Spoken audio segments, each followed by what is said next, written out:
What's going on, guys? It's Gunner here from Roytlieb Gaming, and in this video we're going to be discussing Sherlock Holmes Crime and Punishments.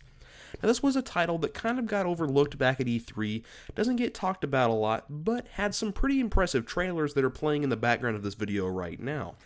And the Sherlock Holmes franchise has been around for a really long time, dating back to the 1900s when the novels first started coming out and becoming popular, and then came the movies, and eventually, now, we have video games, and these have been coming out on last gen and now current gen consoles for the last 5 years or so.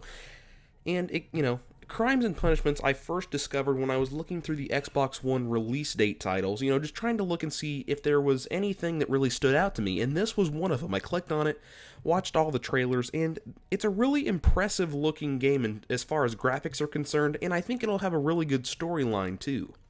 It strikingly resembles, to me, as far as a storyline and the morals and everything of the game, it represents L.A. Noire to me quite a bit. Now, that was a game that was released back in May of 2011 by Rockstar, the makers of Grand Theft Auto, all of those things. Yeah, they released a game very similar to this, and I played that game all the way through. Back on the 360, it was actually 3 discs, so that just gives you an idea of how gigantic and long that game was, and it was just so immersive, and I really loved it.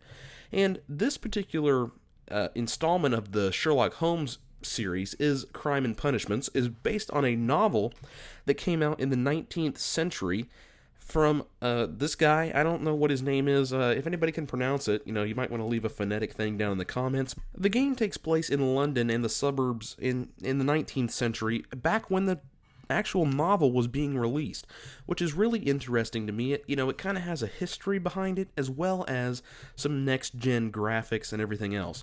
It does not have a multiplayer, as far as I'm concerned, or anything that I've seen so far, but, with this type of game, it's more of an adventure title, so it doesn't really need a multiplayer to be successful, i.e., The Last of Us, all of those things. It's more for the experience of just the immersive story than anything else.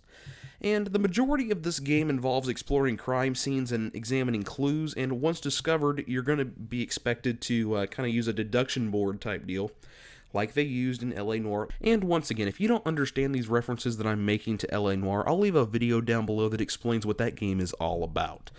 But it seems like there will be 6 to 10 different endings for each case, which makes it that much more unique and replayable. You can kind of accuse different people and see what it comes out. There are so far 14 investigation mechanics, which are things that you can use to help solve the crime.